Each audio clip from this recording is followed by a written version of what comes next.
नमस्कार दोस्तों, polytechnic study centre में आपका फिर से एक बार स्वागत है। तो आज हम मैथ का एक नया chapter indices and surds, math का third chapter indices and surds करने जा रहे हैं। ठीक है, तो पहले तो मैं माफ़ी चाहता हूँ, वीडियो थोड़ी लेट आ रही है और शायद आगे कुछ टाइम तक वीडियो ना आए, क्योंकि मैं 20 से लेके 25 तक मैं अपनी थोड़ी फैमिली के संग बाहर जा रहा था, तो उस वजह से शायद वीडियो लेट हो जाए। लेकिन मैं ऐसा करूँगा कि वीडियो बना के मैं अपलोड कर दूंगा और उसमें टाइमर लगा दूंगा, तो आपको उतने टाइम पे दिखेगी जितने टाइम पे आपको ज़रूरत है। हर दिन में एक वीडियो करके मैं इतना ऐसा करके कर सकता हूँ। ठीक है, तो अगर आपको ऐसा चाहिए तो आप मेरे को कमेंट करके बता दें, क्योंकि मेरे को 20 पे ही निकलना था, तो आप मेरे को बता देंगे तो मैं वो कर दूँगा, वीडियो बना के मैं अपलोड कर दूँगा और टाइमर लगा के रख दूँगा। ठीक है, तो चलिए आज का नया चैप्टर इंडाइसेस एंड सर्ट्स देख लेते हैं क्या होता है। बेसिकली आपने सबसे आसान सी चीज़ टॉपिक है, मैं आपको बताऊं तो ये, तो आपने ये तो वो पढ़ा होगा ना, क्या कहते हैं उसको, सारी थ्योरीज में जो अपने पास वो चीज़ें आती हैं जिसमें हम पावर्स के बारे में पढ़ते हैं, एक्सपोनेंशियल इक्वेशन। जैसे कि मैं आपसे कहूँ 2 की पावर 2, तो यहाँ पर जो 2 है नीचे वाला और ऊपर वाले, इनके नाम दिए गए थे अलग अलग। तो बेसिकली इंडाइसेस ऊपर वाले को कहते हैं और सर्ट्स नीचे वाले को कहते हैं। मतलब जो अपना बेस होता है उसको हम यहाँ पे सर्ट्स कहते हैं, और जो हमारी पावर का जो नंबर होता है, इंटीजर होता है, उसको हम इंडाइस कहते हैं। ठीक है, इंडाइसेस कहते हैं।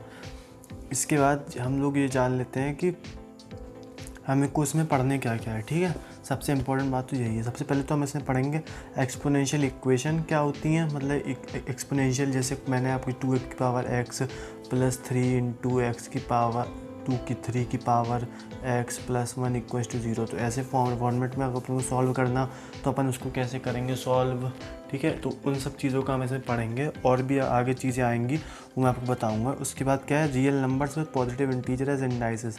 तो पॉजिटिव इंटीजर एज इंडाइसेस और रियल नंबर के संग, तो उनको हम पढ़ेंगे। इसके बाद क्या है, रियल नंबर विद ज़ीरो, और उसके बाद surds, radial, law of radiation, उसके बाद surds, type of surds, comparison of 2 surds, ये सब करके हम आगे तक रेशनलाइजेशन ऑफ सर्ट्स तक जाएंगे।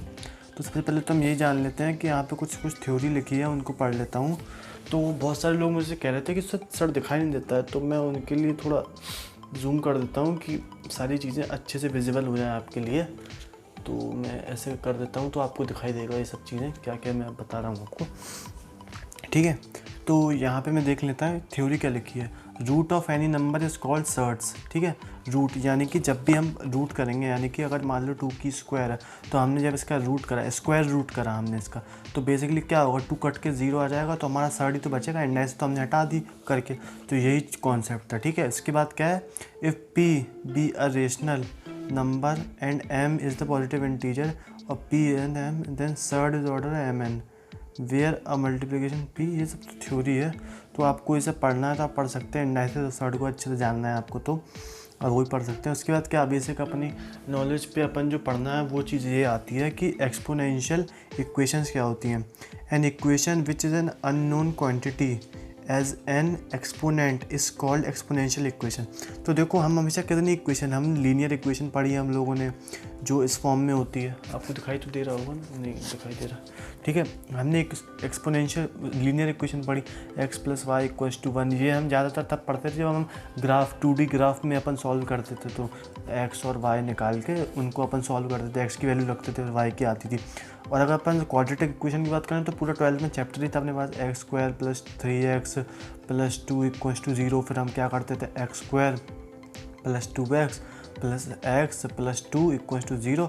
फिर यहाँ से हम 1 और 2 वैल्यू निकाला करते थे, -1 और -2 जो भी है उसकी वैल्यू सॉल्व करने पे जो आएगी हम वो निकालते थे। ठीक है, तो इसके बाद आता है एक्सपोनेंशियल फॉर्मेट में। जैसे कि ये मैंने इक्वेशन बना के लिखी थी यहाँ पे, एट रैंडम ऐसी कोई भी इक्वेशन हो नहीं सकती या हो भी सकती, तो आप देख लीजिएगा कि ऐसी एक इक्वेशन के फॉर्मेट में, जब पावर के फॉर्मेट में कोई इक्वेशन आ जाती है तो उसे हम एक्सपोनेंशियल इक्वेशन कहते हैं। ठीक है, उसके बाद यहाँ पे क्या लिखा है, an important principle applied to this equation is that 2 numbers is exponential form with the base same and equal. Base same होना चाहिए और equal when exponents are equal, और हमेशा इसका एक्सपोनेंट इक्वल होना चाहिए। ऐसे करके बेस सेम होना ज़रूरी होता है इसमें। ठीक है, इसके बाद कुछ थ्योरीज यहाँ पर है। बेसिकली हमारे जो क्वेश्चन है ना यहाँ पर, वो ज़्यादा इंपॉर्टेंट मायने रखते हैं हम लोग के लिए। तो ज़्यादातर हम लोग उसी पे ध्यान देंगे। तो लेकिन उसके पहले हमको कुछ थ्योरी पार्ट करना पड़ेगा, तो वो भी हम करेंगे क्योंकि ज़रूरी है। अगर आपको फॉर्मूले नहीं पता होंगे तो आप उनको कर नहीं सकते हैं। तो पहले हम लोग उसके फॉर्मूले देख लेते हैं क्या क्या हम इसमें पढ़ेंगे। तो अगर मैं आपसे बात करूं कि आप यहाँ पर फॉर्मूले कौन कौन से पढ़ने जा रहे हैं, तो मैं आपको थोड़ा याद दिलाने की कोशिश करूं तो आपने अपने क्लासेस में जैसा पढ़ा होगा कि, मैं देख लेता हूँ दिखाई दे रहा है आपको, तो हाँ, तो ये जो आपको यहाँ पे कुछ नीचे फॉर्मूले दिखाई दे रहे हैं ना कि a⁴m और इंटू a⁴n, मतलब यहाँ पर क्या है, जो हमारा बेस है वो सेम है लेकिन पावर एक्सपोनेंट्स हमारी डिफरेंट है। तो इस केस में क्या होता है, बेस तो यहीं रहता है, पावर यहाँ पर ऐड हो जाती है। जैसे मान लीजिए अगर ऐसा है आपके पास कहीं पे 3⁻² इंटू 3⁻3, तो इसका आंसर 3⁵ आ जाएगा। यहाँ पर क्या होगा, पावर्स यहाँ पर ऐड हो गई क्योंकि यहाँ पर बेस सेम था, ठीक है। और ऐसे ही हमारा डिवाइड में होता है, क्योंकि हमने यहाँ पे इंटू था तो हमने प्लस कर दिया, और यहाँ पर अगर डिवीज़न होता, बीच में अगर डिवीज़न होता तो यहाँ पर 2-3 या 3-2 भी कर दिया जाता, ठीक है। और एक चीज़ आप हमेशा याद रखेंगे, जब भी 2⁻1 होता है तो हम इसको 2⁻1 को 2 ही लिखते हैं, लेकिन अगर 2 की पावर कहीं से -1 आ जाए तो आप घबराएं नहीं, उसको बस ऐसे उल्टा कर दें, वो इन्वर्स हो जाता है उसको हम उल्टा करके लिख देते हैं ऐसे, ठीक है। इसके बाद क्या है हमारी, और देख लेते हैं लॉ ऑफ एक्सपोनेंट्स में कि अगर a b की पावर, यानी a और b दो डिफरेंट यहाँ पर न्यूमेरिक वैल्यूज़ हैं, अगर वो मल्टीप्लिकेशन में है और उनकी पावर सेम है तो वो पावर सब पे डिवाइड हो जाती है अपनी अलग अलग, ऐसी डिवाइड में भी होता है, ठीक है। तो बेसिक कहने की बात यहाँ पर ये है कि 3⁻2 की पावर, अगर यहाँ पर कुछ भी मान लो n है, ठीक है, कोई भी पावर 3⁻n और यहाँ पर 2⁻n हो जाएगी इस फॉर्मेट में। और अगर ये 3 × 2, जैसे कि अगर 6 है यहाँ पर, ठीक है, पहले 6 मान लेते हैं, 6 की पावर n है, तो हम लोगों ने क्या करा, 6 को 2 × 3 कर दिया, तो इसकी पावर हम लोगों ने कितनी n लिख दी। तो हमारा जो आंसर आएगा ना, मैं थोड़ा ऊपर कर देता हूँ उसको, आपको दिखाई दे अच्छे से, तो आपका जो पावर आएगा ना वो भी ऐसी रहेगी 2⁻n × 3⁻n, और ये दोनों चीज़ें आपस में हमेशा इक्वल ही रहेंगी, ठीक है, ये दोनों आपस में डिफरेंट नहीं है। तो चलिए आगे देखते हैं कि क्या क्या चीज़ें हमको और बताई जा रही हैं यहाँ पर। तो सबसे पहले तो रिमार्क आया, रिमार्क पढ़ लेते हैं। रिमार्क क्या कह रहा है हमसे, रिमार्क कह रहा है कि some law can be proved by the exponent, मतलब बेसिकली इन लोगों ने क्या है, लॉ को प्रूव कर दिया है हमको, तो प्रूव तो हम क्वेश्चन में कर ही लेंगे ना, और ये सब चीज़ें तो आपको हल्की फुल्की आती ही होंगी, तो मैं उस पर ज़्यादा ध्यान नहीं देता हूँ। लॉ ऑफ रेडिएशंस, यानी कि जब भी कोई रूट में कोई चीज़ आती है उसके लिए, तो मैं आप मेरी बात मानें तो आप जब भी इसको सॉल्व करने बैठेंगे ना तो आपको ज़्यादा चीज़ें अच्छे से क्लिक होंगी, ठीक है। तो मैं आपको बता देता हूँ एक बार चीज़ें कैसी रहेंगी। जैसे ये वाला ही क्वेश्चन है, ठीक है, क्वेश्चन लिख लेते हैं पहले हम लोग। यहाँ पर क्वेश्चन है 16⁵ प्लस 16⁻³ तो इसको हम लोगों को ऐड करना है आपस में, सॉरी ऐड नहीं है, हाँ एडिशन ही है, ठीक है। तो अगर हमको ऐड करना है तो हम लोग कैसे करेंगे, सबसे पहले सबसे आसान तरीका देखेंगे हम लोग। अगर इसको 2 के फॉर्मेट में लिख लें या 4 के फॉर्मेट में लिख लें तो 4 का स्क्वायर हो जाएगा ना, और अगर स्क्वायर होगा 2 × 5/2, क्योंकि हम लोगों ने ये पढ़ा था जब भी पावर अगर ऐसे होता है, मतलब जब भी हम स्क्वायर लिखते हैं तो अगर बाहर जाएगा, वो बाहर भी पहले से पावर है तो हमेशा आपस में मल्टीप्लाई हो जाती हैं। ऐसे ही प्लस का 16 और यहाँ पर माइनस प्लस का 4 सॉरी, और यहाँ पे -3/2 है, इंटू 3 कर देंगे तो वो चीज़ आ जाएगी हमारे पास, ठीक है, इंटू 2 सॉरी, इंटू 2, क्योंकि 4 का स्क्वायर 16 है ना यहाँ पर। तो इसके बाद क्या हो जाएगा, 4⁵ प्लस 4⁻³ है ना, -3। इन लोगों ने भी ऐसे ही करा होगा, देख लेते हैं एक बार, 4⁵ 4⁻³ अब थोड़ा मैंने आपको बता दूँ कि आपको फॉर्मेट कुछ चीज़ें आपको याद करनी पड़ेंगी, जैसे जैसे कि ये है 4 × 4 × 4 × 4 1 2 3 4 5 प्लस 1/64, ये तो आपको पता ही होगा 16 4 64 होता है, ठीक है। तो अगर आप ये देखेंगे 4 4 16 16 16 2 56 और 2 56 × 4 10 24 10 24 ही है ना यहाँ पर 10 24, ठीक है।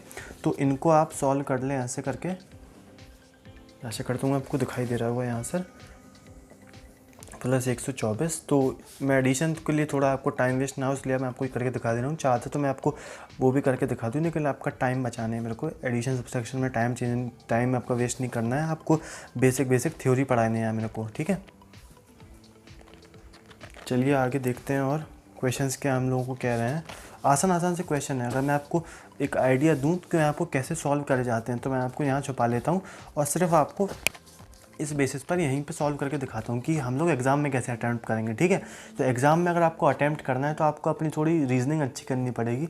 तो अगर 3 की पावर, मैं लिख लेता हूँ एक बार यहाँ पर कि वहाँ पे मेरे को काटना पीटना ना पड़े, कि 27 की पावर n/n-3, ठीक है, ऐसा है। तो इसको हम कैसे लिखेंगे, अगर 3 के टर्म्स में लिखना है हमको, तो 3 की पावर 2n-1 है, तो इसे हम क्या लिखेंगे, 3 की पावर 3 हो जाएगी ना, तो 3n-27 यही आएगा कि नहीं आएगा, क्योंकि यहाँ पर 3 आएगा, ये नहीं आएगा, ठीक है। थोड़ा मैंने गलती कर दी है यहाँ पर 9 आएगा बस, क्योंकि 3 × 3 9 हो जाएगा यहाँ पर, ठीक है। और ये उल्टा है तो ये माइनस हो जाएगा और ये प्लस हो जाएगा। अब पूरा सही है यहाँ पर। तो अब इन दोनों को इक्वेट कर दो आपस में। अब तो लीनियर फॉर्मेट में आ गई ना, 2n-1 = -3 + का 9। इसके बाद क्या आएगा हमारे पास, ये यहाँ जाए, ये यहाँ जाए, 5n = 10, n = 2। मैं आशा करता हूँ कि हमारा आंसर भी सही आया होगा, आपको दिखाई दे रहा है तो n = ठीक है, ये n = 2 है हमारा आंसर। आप थोड़ा जूम करके भी देख सकते हैं अगर आपको दिखाई नहीं दे रहा है ढंग से तो n = 2 हमारा राइट आंसर आ गया, ठीक है। ऐसे ही करके हम अलग अलग क्वेश्चंस को सॉल्व करेंगे और अलग अलग हम अप्रोच अपनाएंगे हर क्वेश्चंस में, तो आपको चीज़ें अच्छे से समझ में आ जाए, ठीक है। तो चलिए अगला क्वेश्चन पे आते हैं। जो वाला थर्ड क्वेश्चन क्या कह रहा है हमसे, कि ये थोड़ा अच्छा क्वेश्चन है। तो इसलिए क्या है, 2 की पावर x = 5 की पावर y = 10 की पावर -z है। तो हमको 1/x 1/y और 1/z प्लस में इनकी वैल्यू बताने हैं आपस में, ठीक है। तो अगर ये हमेशा आप याद रखना, जब भी इक्वल में आए, और ये इस टाइप के क्वेश्चन मैं आपको बता दूँ, सिर्फ पॉलिटेक्निक में नहीं, पॉलिटेक्निक के बाद आप जब जेई का पेपर देने जाएंगे, या आपको अभी जैसे पीईटी आ रहा है, तो पीईटी में भी ऐसे क्वेश्चंस पूछे जाते हैं हमेशा, आप ये याद रखना, ठीक है। तो इस क्वेश्चन को सॉल्व करने के लिए सबसे पहले हम क्या अप्रोच मंगाएंगे, इसको हम यहाँ पर कोई भी वैल्यू के अपोजिट या पी मान लिया हमने, ठीक है। तो 2 की पावर x को अलग से लिख लेंगे हम ऐसे करके, ठीक है। 2 की पावर x भी p के बराबर हो गई, 5 की पावर y भी p के बराबर हो गई, फिर 10 की पावर -z भी p के बराबर। तो इसके अकॉर्डिंग हमारी x और y और z की वैल्यू आ जाएगी। और कैसे आएगी, ये सारे e की फॉर्मेट में चले जाएंगे, e⁻⁻, जैसे आप यहाँ भी देख सकते हैं। यहाँ पर हमने क्या लिखा, यहाँ पर 2 सॉरी ये थोड़ी सी गलती हो गई। यहाँ पर 2 = p की पावर e⁻px और 5 = है ना, ये देख लीजिए आप, ठीक है। ऐसे ही यहाँ पर हम लोग पहली वैल्यू क्या आ गई, 2 की पावर x और 5 आ गई यहाँ पास k की पावर y और 10 आ गई यहाँ पास k की पावर -1/z। और हमें जैसे कि पता है कि 10 की वैल्यू 5 × 2 होती है, तो सिंपल सी बात है, इनके मल्टीप्लिकेशन के बराबर आ जाएगा कि नहीं आ जाएगा। 5 × 2 है, जो हमारा z वाला पोर्शन है वो 10 के बराबर है। तो इसके अकॉर्डिंग हमारा क्या आना चाहिए, सिंपल सी बात है। अगर यहाँ पर मल्टीप्लाई लेंगे और पावर है, यहाँ पर पावर मल्टीप्लाई में आ रही है, तो हमेशा एडिशन होगा कि नहीं होगा। तो यहीं से हम 1/x + 1/y = -1/z ले लेंगे, ठीक है। ये शॉर्टकट मैंने आपको जो बताया ना, कि शॉर्ट फॉर्म में कैसे आप जा सकते हैं चीज़ों से। पहले मैंने आपको पूरी बड़ी थ्योरी बता दी, अब थोड़ा शॉर्ट फॉर्म में भी जाने की कोशिश करेंगे हम लोग। तो अब बेसिकली इसको यहीं पे ले आओ, और 1/x + 1/y + 1/z = 0, यही हमारा आंसर है। तो ऐसे आपके क्वेश्चन मिलेंगे, आप देख लो सॉल्यूशन में भी यही आया है, ठीक है। तो चलिए आगे हम लोग अब थोड़ी वो देख लेते हैं कि हम लोगों से थ्योरी थ्योरी तो हम लोगों ने देख ली थोड़ी। अब देख लेंगे तो क्वेश्चंस किस टाइप के आते हैं आपके एग्जामिनेशंस में, ठीक है। तो जैसे कि जो वाला क्वेश्चन है हमारे पास, यहाँ पर 9 है और 4 5 और यहाँ पर 3। बेसिक सी बात है यार, यहाँ पर क्या है, अगर ये 3 है तो बाहर जाएगा तो ये कट जाएगा ना 3 से, तो हमारा 4 के 5 और यहाँ पर 3। और जब भी ऐसा आता है तो हम 4/5 की पावर 1/3 ऐसा करके लिख लेंगे, ठीक है। अब देख लेते हैं हमारा आंसर क्या आ रहा है, 1 का ए। मैंने भी वही लिखा है, आप एक बार मैच भी कर सकते हैं यहाँ पर, ठीक है। उसके बाद अगला क्वेश्चन आता है हमारे पास। अगला क्वेश्चन क्या कहते हैं, हम थोड़ा सा जूम आउट कर देता हूँ, थोड़ा ज़्यादा अंदर को आ रहा है, ठीक है, ज़्यादा बेटर है। तो चलिए यहाँ पर मैं इतने 5 क्वेश्चन ही बताऊंगा आपको, उसके आपके जितने जितने ही बच्चे हैं, मुश्किल से 20 क्वेश्चन बचे, तो 15 क्वेश्चन हम लोग हाल के हाल अगले पार्ट में हम निपटा लेंगे, ठीक है। जल्दी जल्दी कर लेते हैं एक बार थोड़ा, नहीं कि आपको टाइम वेस्ट ना हो ज़्यादा। 13/25 की पावर 3/4, और 3/4 को हम किस फॉर्मेट में लिख सकते हैं, -1/4 ऐसे करके लिख सकते हैं हम, ठीक है। तो हमारा क्या आएगा 3/4, या फिर अगर 3/4 को और किसी और फॉर्मूले में भी लिखना है तो या फिर हम स्क्वायर में ऐसे करके और यहाँ पर ऐसे लिखते हैं, ठीक है। जैसे कि हमारे क्वेश्चंस में देखिए, अप्रोच हमें वही अप्लाई करनी है जो हमारे क्वेश्चन में पूछी जा रही है। क्वेश्चन में अगर हमसे ऐसे पूछा है तो हम ऐसे ही अप्लाई करेंगे, ठीक है। तो यहाँ पर बस 13/25 लिख दो, यही हमारा आंसर है, ठीक है। आपको दिखाई दे रहा हो तो ये हमारा आंसर है। और ये वाला आंसर किस में आ रहा है, 4 की पावर बाहर। अगर बाहर हमको क्या चाहिए, बाहर हमको 4 चाहिए, अंदर हमको 3 चाहिए, क्योंकि पावर यहाँ पर 3 है। तो मेरे ख्याल से हमारा आंसर बी होना चाहिए, यहाँ पर 2 का बी। अगर आपको दिखाई दे रहा हो यहाँ पर, तो 2 का बी हमारा बी सही आंसर है। क्योंकि जो ऊपर वाली जो हमारी पावर है ना, मतलब जो न्यूमरेटर है पावर में, वो हमारा पावर में चढ़ जाती है, और जो नीचे वाली है वो अपॉन में जाके जो हमारा ये वाला पोर्शन आता है ना, उसको हम इस पोर्शन में कंसिडर करते हैं। अब इसके बाद 5, कितना आसान आसान से क्वेश्चन है यार, 5/12 की पावर -1/2। तो 1/1 है ना, 1/1 11 का स्क्वायर होता है, आप याद रखिएगा। और जब 11 का स्क्वायर आएगा तो ऐसा आएगा ना, 11 की पावर -1, और जो ऊपर जाएगा तो 55 हो जाएगा। तो हमारा आंसर 55 हो गया। अब प्लस का कि माइनस का, ये बता दीजिए आप मेरे को। ये आएगा प्लस का, आप पीछे आंसर देख सकते हैं इसका। ये तो श्योरिटी से मैं बता रहा हूँ आपको, ये 3 का डी 55, ठीक है। प्लस का नहीं आएगा, सॉरी माइनस का नहीं आएगा, प्लस का आएगा, ठीक है। और 5/1 आपको पता होना चाहिए किसका स्क्वायर होता है, किसका क्यूब होता है, 512, ठीक है। मैं आपको करके बता देता हूँ एक बार। तो की पावर -3/9। अब देखो यार, 3/9 दे दिया लोगों ने, 3/9 ही दिया ना, ऊपर से देख लो, मैं भी देख लेता हूँ, हाँ 3/9 ही है। तो बेसिकली हम लोगों से क्या 512 इंटू -1/3 ही आ जाएगा ना। काट दो या सीधे सीधे, 3 एकम 3, 3 दूनी 6, 3 त्रिका 9, ठीक है। करके हमने काटा, और उसके बाद ये अपॉन में चला जाएगा। 512 का बेसिकली हम लोग को क्यूब रूट बताने हैं, ठीक है। अब मैं आपको ऐसे बताऊं कि अगर आपको 512 का क्यूब नहीं आता या आपको निकालना भी नहीं आता, तो सीधी सी बात है ना, 4 में से अगर 8, तो 8 चक्के 32, यहाँ पर 2 आएगा, यानी कि कुछ ना कुछ, जैसे 64 होता है 8 का, तो और उसके बाद यहाँ पर ये है, ठीक है। तो मैं आपको एक चीज़ करके बताऊँ, चलिए। तो मैं आप देखेंगे अपॉन में आपके क्वेश्चन आपके पास ये है ना, आपको दिखाई दे रहा है यहाँ से, ठीक है। मैं थोड़ा फोकस बढ़ा देता हूँ। आपके पास क्वेश्चन क्या है, आपके पास क्वेश्चन ये वाला क्वेश्चन है, ठीक है। और माइनस में है तो ये नीचे आएगा हमेशा, और माइनस का कोई बात ही नहीं है, मतलब माइनस यहाँ पर कोई बात नहीं है इसकी, ठीक है। और हमेशा अपॉन में आना चाहिए आपका, तो अपॉन में 2 है और माइनस आना नहीं है, तो ये आंसर है आपका। आपको पता हो चाहे ना पता हो, आपको ऐसा आपको अपना आंसर निकाल लेंगे, ठीक है। चौथे का क्या आ गया यहाँ पर, सी, चौथे का सी, ठीक है। ऐसे आप निकाल लेंगे आंसर, ठीक है। जब आपको थोड़ा बहुत पता भी ना हो तो आप तब भी एक आइडिया लगा सकते हैं, उससे आपका आंसर आ जाएगा। उसके बाद अगला क्वेश्चन क्या कह रहा है हमसे, 3 × 9 की पावर -3/2 इंटू 9 की पावर 3/2। अब देखो इसमें लगाओ जो फॉर्मूले लगाने, पहले आप मेरे को इसका आंसर कमेंट करके बताओ, मैं रुका हुआ हूँ यहीं पे, आप मेरे को कमेंट करके बताओ, ठीक है। तो 1 2 3, अब मैं आपको बताने जा रहा हूँ उसका आंसर कैसे निकालेंगे आप। 3 × 9 की पावर, बेस सेम है, पावर ऐड, -3/2 + 1/2, ठीक है। 3 × 9 की पावर, इनको ऐड कर लो आपस में, क्या आ जाएगा, -2, यही आना चाहिए ना, हाँ यही आएगा। तो 3/9 आ जाएगा, 1/3, और अपॉन 1/3 का आएगा, प्लस का कि माइनस का, प्लस का।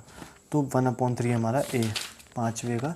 तो पाँचवें का आप देख सकते हैं, आपको यहाँ पर दिखाई दे रहा हो, तो पाँचवें का क्या आंसर आया है, जूम करके दिखा देता हूँ मैं आपको। पाँचवें का ए है, ठीक है।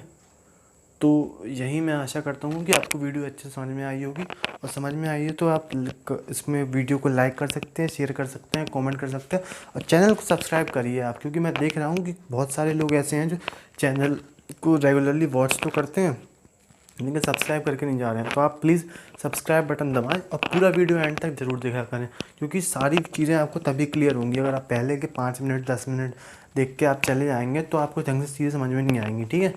तो मैं आशा करता हूँ कि आपको अच्छे से समझ में आया होगा। अगर समझ में आया है आपको और कुछ भी नया सीखने को मिला है तो मैं आपको धन्यवाद देता हूँ। मिलते हैं अगली वीडियो में।